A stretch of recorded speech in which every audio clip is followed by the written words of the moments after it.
जय श्रीमन नारायण। आज हम गरुड़ पुराण का प्रथम अध्याय में भगवान क्या समझा रहे हैं।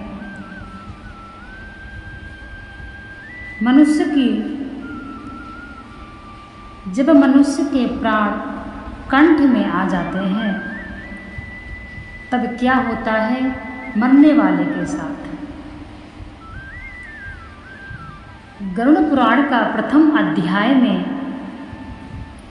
बहुत ही महत्वपूर्ण सूचना है हर व्यक्ति के लिए, हर इंसान के लिए। गरुड़ पुराण सबको सुनना चाहिए और सबको समझना चाहिए। भगवान बता रहे हैं जब व्यक्ति के कंठ में प्राण आ जाते हैं, अर्थात जब व्यक्ति के जो प्राण हैं वह कंठ में आ जाते हैं। जब प्राण कंठ में आ जाते हैं तो यही एक पहचान है कि मनुष्य की अब जो आत्मा है वह निकलने वाली है तथा मनुष्य का समय पूरा हो चुका है। जब प्राण कंठ में आ जाते हैं तब क्या होता है। कहते हैं जब मनुष्य के प्राण कंठ में आ जाते हैं तब मनुष्य को दिव्य दृष्टि प्रदान की जाती है, क्योंकि उस समय मनुष्य पूरा संसार देख सकता है, सब कुछ देख सकता है, परंतु वह बोल नहीं सकता, किसी को बता नहीं सकता है वह क्या पुण्य किया है, अपने जीवन में क्या पाप किया है, उसको सब कुछ दिखाई पड़ता है। वह पूरा संसार देखने की क्षमता रखता है जब व्यक्ति के कंठ में प्राण आ जाते हैं। तब लोग कहते हैं अब वह बोल नहीं पा रहा है, कुछ भी समझ में नहीं आ रहा है और वह अजीब अजीब इशारे करता है मनुष्य जब उसके प्राण कंठ में होते हैं। जब व्यक्ति के प्राण कंठ में होते हैं तब वह कई इशारे ऐसे करता है जो व्यक्ति उस व्यक्ति के मरने के बाद सोचते हैं पता नहीं वह तो कुछ इशारे कर रहा था। तो क्या इशारे करता है वो समझिए। व्यक्ति सब कुछ देखता है परंतु सिवा कि वह कुछ किसी से बोल सके। यमराज को देखकर वह इतना भयभीत हो जाता है,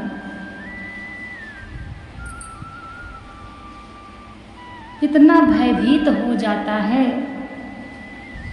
कि व्यक्ति के मुख से लार, झाग, मलमूत्र सब कुछ व्यक्ति त्यागता है, इतना भयभीत हो जाता है। कौओं के समान काले यमराज, टेढ़े मेढ़े बड़े बड़े नुकीले दांतों वाले, खड़े बाल, ऊंचा शरीर एवं भयानक आंखें, इस प्रकार का यमराज को देखकर वह व्यक्ति इतना भयभीत हो जाता है कि मलमूत्र भी त्यागने लग जाता है, परंतु वह कुछ बोल नहीं सकता है।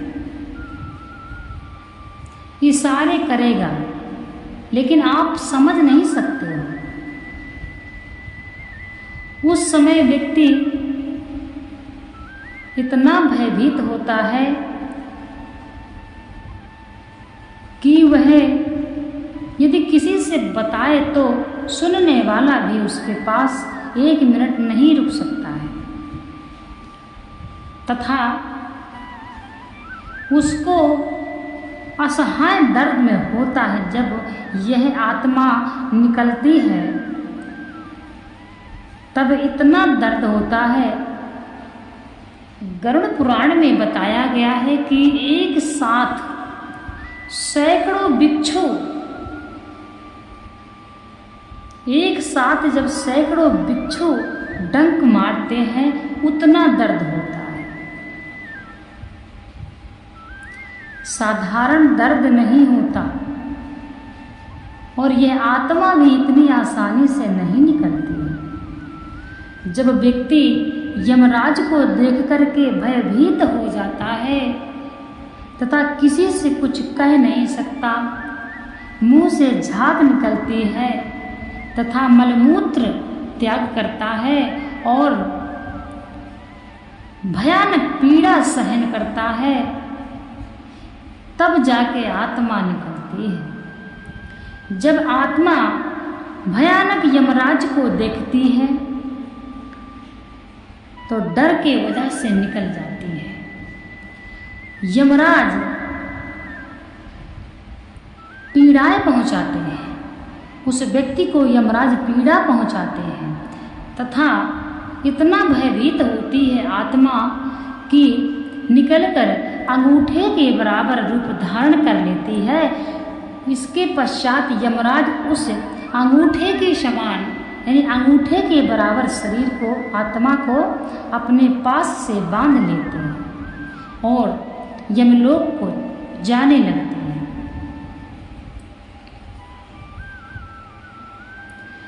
जो व्यक्ति पुण्य करता है उस व्यक्ति को भगवान के दूत लेने आते हैं। जो व्यक्ति पापी होता है उसके प्राण गुदा मार्ग से निकलते हैं और जो व्यक्ति पुण्य आत्मा होता है अपने जीवन में पुण्य करता है, किसी जीव को नहीं मारता, किसी को परेशान नहीं करता, गुरु का सम्मान करता है, माता पिता की सेवा करता है, ऐसे व्यक्ति को भगवान के दूत लेने आते हैं तथा ऐसे व्यक्ति के प्राण मुख तथा आँखों से निकलते हैं। इसीलिए कहते हैं अच्छे कर्म करो, देर नहीं है। हम भी लाइन में लगे हुए हैं, आज कोई मरा आज कोई गया, हम यह जब तक देख रहे हैं लेकिन हमको अपनी पता नहीं है, इसलिए हम भयभीत नहीं हैं।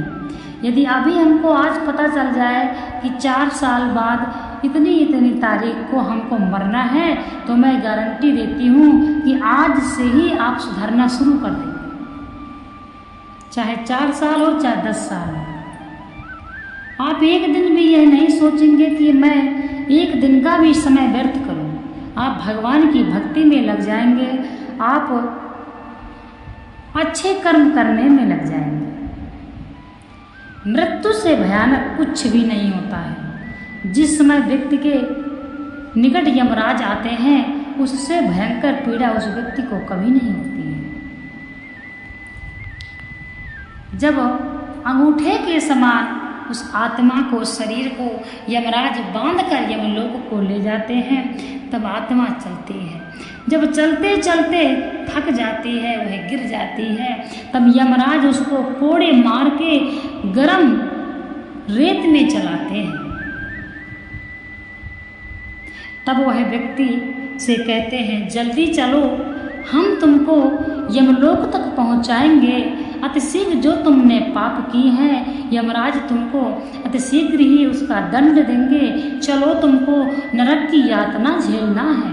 वह व्यक्ति भूखा प्यासा रास्ते में गिर जाता है, गरम बालू रेत में चलाते हैं, यमराज गिर जाता है तो कोड़े मार करके उसको चलाते हैं। इस प्रकार से व्यक्ति को यमलोक की यात्रा कराई जाती है।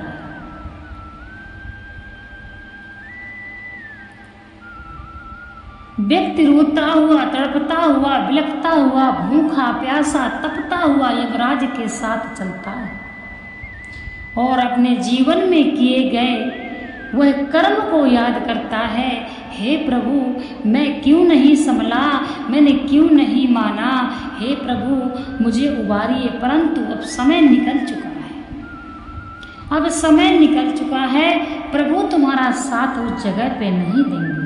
लेकिन यदि इस जगह पे रह करके आप प्रभु को अपना सहारा बनाते हैं तो हरि आपका साथ अवश्य देंगे। जितनी व्यवस्थाएं करनी है यहीं से अपनी व्यवस्था कर लीजिए। जितना भगवान की सहायता मांगनी है यहीं से आप मांग लीजिए। ये मनुष्य मात्र का शरीर जो हमको मिला है सिर्फ खाने और कमाने तथा बच्चा पैदा करना ये कोई बड़ी बात नहीं है। आखिर हमारी तो ये 4 दिन की चांदनी है। हमारा अटल सत्य है जो मृत्यु ही है। हमारा अटल सत्य है वह मृत्यु हुई है। एक दिन हमको मृत्यु के मुख में जाना है, यह अटल सत्य है। यह समझकर आप ऐसे कर्म कीजिए जिससे आपको यातना ना झेलनी पड़े। इसीलिए गरुड़ पुराण के प्रथम अध्याय में ये सब कुछ समझाया गया है कि व्यक्ति को, जब व्यक्ति की आत्मा निकलती है, जब व्यक्ति के प्राण निकलते हैं तो कितना दर्द होता है, कितना डर होता है, कितना उसको भयानक वह दृश्य होता है, रूह कांप जाएगी। यह तो हम आपको एक साधारण भाषा में बता रहे हैं समझाकर। यदि आप साक्षात गरुड़ पुराण को पढ़ते हैं तो आपका जो मन है वह कंट्रोल हो जाएगा और आपकी इंद्रियां भी आपके बस में होने लगेंगी। इतना भयावह गरुड़ पुराण है।